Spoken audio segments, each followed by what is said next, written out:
নমস্কার। জ্যোতিষ শাস্ত্র অনুসারে আগামী 9 অক্টোবর অর্থাৎ প্রায় আরও 2 মাসেরও কিছু বেশি সময় পর্যন্ত শনিদেব বক্রী অবস্থাতেই থাকবে। শনিদেবের এই বক্রী অবস্থায় থাকার জন্য কিছু কিছু রাশির জাতক জাতিকাদের জীবনে তিনি জেরবার হয়ে বিভিন্ন রকমের চ্যালেঞ্জ বাড়িয়ে দেবেন। আমরা জানি শনিদেব হচ্ছেন ন্যায় নীতির গ্রহ, তাই যেমন কর্ম তেমনি ফল। যে ভালো কাজ করবে শনিদেব তার জন্য ভালো ফল দেবেন, যে খারাপ কাজ করবে শনিদেব তার জন্য কিন্তু খারাপ ফল দেবেন। কারণ আমরা জানি শনিদেব হচ্ছে কর্মফলদাতা বা দণ্ডদাতা। কারণ বৈদিক জ্যোতিষশাস্ত্র অনুসারে শনিদেব হচ্ছেন কর্ম, ন্যায় বিচার, শৃঙ্খলা এবং কর্মফলের কারক বা কর্মফলের নিয়ামক হিসাবে তাকে সাধারণত ধরা হয়ে থাকে। তাই শনিদেব যখনই তার গতিপথ পরিবর্তন করেন বা বক্রী দশায় তিনি আসেন, তখন তার প্রভাব কোনো না কোনোভাবে 12টা রাশির ওপরই কিন্তু পড়ে। তাই 9 অক্টোবর পর্যন্ত অর্থাৎ আগামী এই 2টি মাস এই যে 12টা রাশিরই জাতক জাতিকাদের মধ্যে কিছু কিছু রাশির জাতক জাতিকাদের জীবনে সুফল নেমে আসবে, আর কিছু কিছু রাশির জাতক জাতিকাদের অতিরিক্ত সাবধানতা অবলম্বন করে চলা ভীষণ দরকার। অবশ্য আমরা বারবার বলেছি সব কিছুই কিন্তু জাতক জাতিকার জন্মকুণ্ডলিতে চন্দ্র কোথায় আছে অর্থাৎ কি তার রাশি তার উপরে নির্ভর করে কিন্তু বিচার করা হয়ে থাকে না। সেক্ষেত্রে চন্দ্র কোন ঘরে থাকলেও সেই ঘর চন্দ্রের পক্ষে কতটা বলাবল তার আছে, বা চন্দ্রের ওপরে কোন কোন গ্রহের দৃষ্টি রয়েছে, বা চন্দ্রের সাথে কোনো গ্রহের যুতি হয়েছে কিনা, এই সমস্ত বিষয়গুলোও কিন্তু বিশেষ করে দেখা দরকার। প্লাস শনিদেব জন্মকুণ্ডলিতে কোথায় আছে, শনিদেবের অবস্থান, তার বলাবল, সেগুলোও কিন্তু বিচার করা ভীষণ দরকার। তারপরে জাতক জাতিকাদের বর্তমানে কি দশা অন্তর্দশা চলছে সেগুলোও দেখতে হয়। তবু সাধারণভাবে কোন কোন রাশির সতর্কতা অবলম্বন করে চলা দরকার সেটাই হচ্ছে আজকের আলোচনার বিষয়। মূল আলোচনায় যাওয়ার আগে আজকে আবার বলবো, যাদের আমার অনুষ্ঠান ভালো লাগে তারা অবশ্যই আমাকে লাইক করবেন, আর যারা প্রত্যেকটা অনুষ্ঠান পেতে চান তারা অবশ্যই সাবস্ক্রাইব করবেন।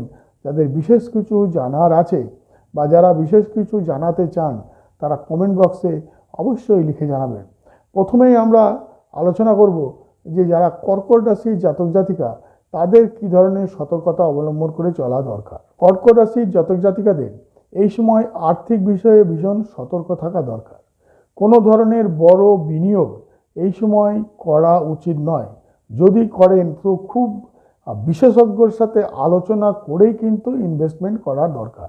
তাছাড়া তারা যদি কোনো পার্টনারশিপ ব্যবসায় যুক্ত হন, সেক্ষেত্রেও পার্টনারশিপ ব্যবসা যদি শুরু করতে চান সেটার ক্ষেত্রেও এই সময় খুব সতর্কভাবে সেটা করা উচিত, বুঝে সুঝে করা উচিত। কন্যা রাশির জাতক জাতিকাদের এই সময়টায় খুব নিজেদের কর্মস্থল বা কর্ম বা যদি যারা ব্যবসার সাথে যুক্ত আছেন তাদের খুব ধৈর্য ধরে বিষয়টাকে মেনে নিয়ে এই সময় চলাটা ভীষণ দরকার। কারণ এই সময় প্রতিপক্ষরা ক্ষতি করার চেষ্টা করবে, সেই বিষয়ে যথেষ্ট সজাগ থাকা ভীষণ দরকার।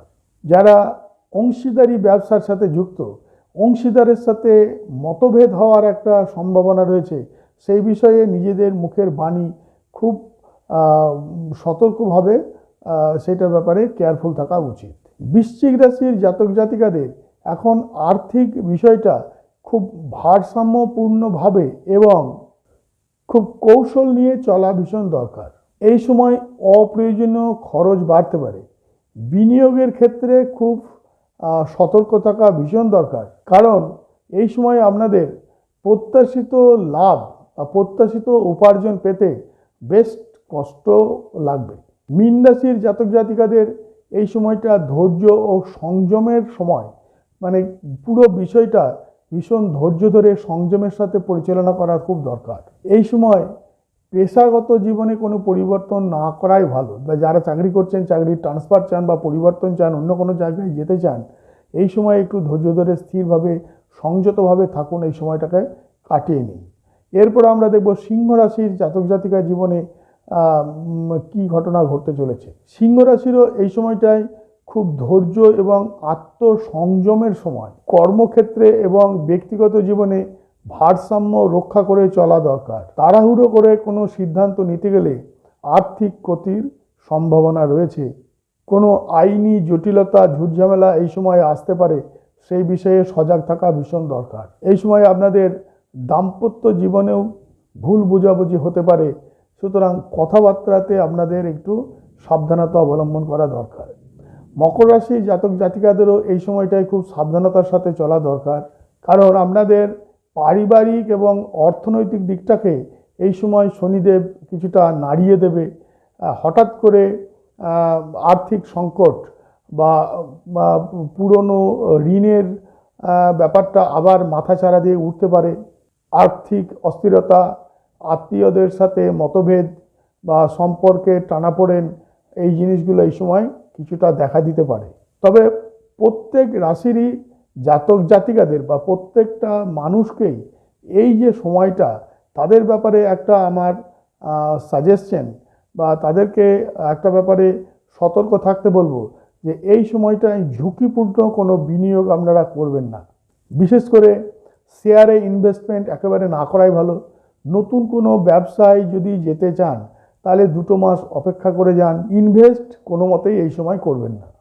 এই 2 মাস যারা চাকরি পরিবর্তন করতে চাইছেন বা নতুন কোনো চাকরিতে জয়েন করতে চাইছেন, তারা এই 2 মাস অপেক্ষা করে যান। 2 মাস পরে তারা চেষ্টা জড়িত করুন, কারণ সেক্ষেত্রে আপনাদের এই যে ঝুঁকিপূর্ণ যাত্রা বা ঝুঁকিপূর্ণ সুযোগ যদি নিতে যান, পরবর্তীকালে কিন্তু আর্থিক ক্ষতির সম্ভাবনা থেকে যাচ্ছে।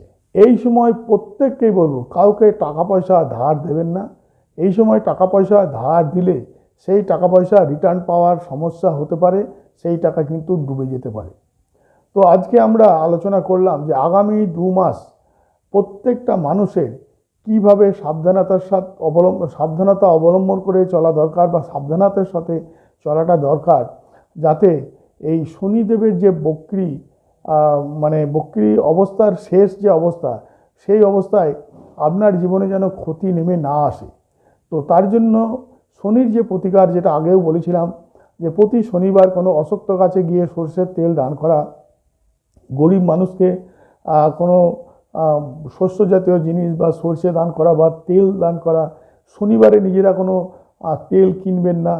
শনির মন্ত্র ওং প্রাং প্রিং প্রং শনেশ্বরায় নমঃ জপ করে যাবেন, বা যদি পারেন প্রতি শনিবার যদি নবগ্রহের যজ্ঞ করেন, তাহলে শনির প্রকোপ আপনাদের জীবন থেকে অনেকটাই কমে যাবে। সবাই খুব ভালো থাকবেন।